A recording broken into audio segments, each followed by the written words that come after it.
बड़ी खबर बिहार से आई है, हम चर्चा उसकी भी करेंगे। बिहार से एक और बड़ी खबर आई है कि केके पाठक का विरोध एबीवीपी के छात्रों ने किया है। हम आपको बता दें कि केके पाठक का विरोध अक्सर होता रहता है, लेकिन इस बार जो विरोध हुआ वो अनूठे अंदाज में अखिल भारतीय विद्यार्थी परिषद के छात्रों ने किया और केके पाठक से उनके नाराजगी खुलकर सामने आई है।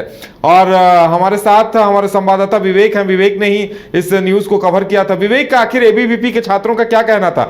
लगता है कि काफी लंबे अरसे बाद छात्रों का भी गुस्सा फूट पड़ा है केके पाठक को लेकर।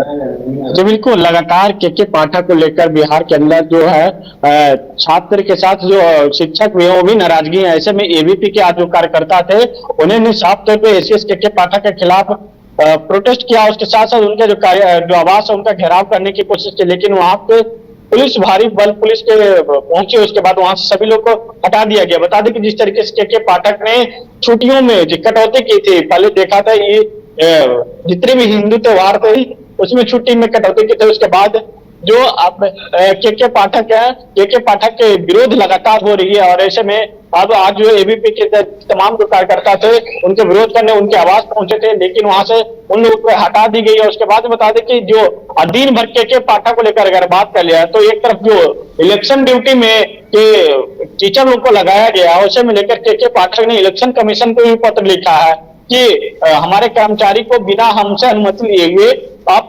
इलेक्शन ड्यूटी में नहीं लगा सकते हैं।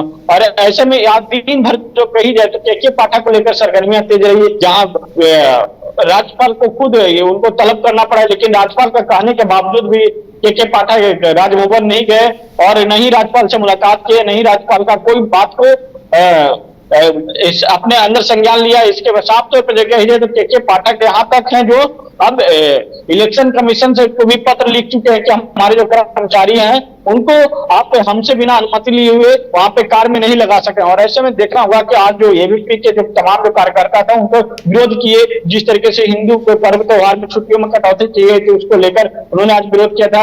अब केके पाठक को लेकर जो कही जाए तो सियासत भी गर्म हो चुकी है। जी बिल्कुल, लेकिन इस पर क्या लग रहा है कि ये जो आंदोलन कर रहे हैं उस पर सरकार की तरफ से कुछ इनकी मांग सुनी जाएगी, कुछ एक्शन होगा? क्योंकि हर पहले शिक्षक नाराज थे, उसके बाद छुट्टियों को लेकर अब तो छात्रों की नाराजगी भी सामने आ गई है, लेकिन सरकार की तरफ से कोई प्रतिक्रिया सामने नहीं आ रही है।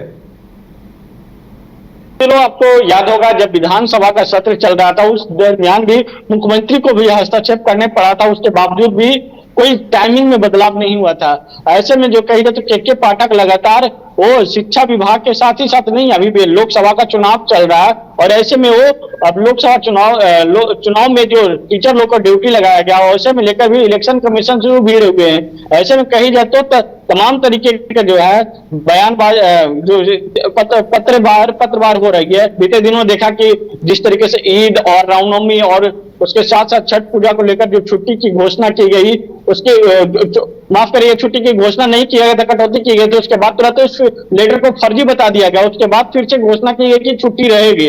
साफ तौर पे जो कही जाए तो एक तरह से केके पाठक पूरी तरीके से कंट्रोल किए हुए शिक्षा विभाग को और शिक्षा विभाग को वो पूरी तरीके से सफल बनाने के इस तरीके का मुहिम चला है। और ऐसे में देखना होगा जो एक तरफ जो आज इलेक्शन कमीशन को जो पत्र लिखे हैं, क्या इलेक्शन कमीशन और जो बिहार सरकार नीतीश कुमार जो तमाम जो शिक्षकों को जो ड्यूटी में लगा देते हैं इलेक्शन में उनके आदेश के अनुसार जो ड्यूटी लगा देते हैं, ऐसे में क्या शिक्षक जो है उनके बात को मानेंगे या फिर जिस तरीके से बीते दिनों जब होगा, जब आपको पता होगा जातीय जनगणना हो रही थी उस समय भी इसी तरीके से केके पाठक ने भी हस्तक्षेप किया था और ऐसे में लोकसभा चुनाव है तो उन्होंने भी हस्तक्षेप किया कि अब हमारी बिना अनुमति के आप उनको ड्यूटी नहीं लगा सकते। तमाम जानकारी देने के लिए आपका बहुत बहुत धन्यवाद। तो अब आगे देखने वाली बात होगी कि सरकार की तरफ से केके पाठक को लेकर क्या कोई निर्णय लिया जाता है या सिलसिला यूं ही चलता हुआ दिखाई देता है।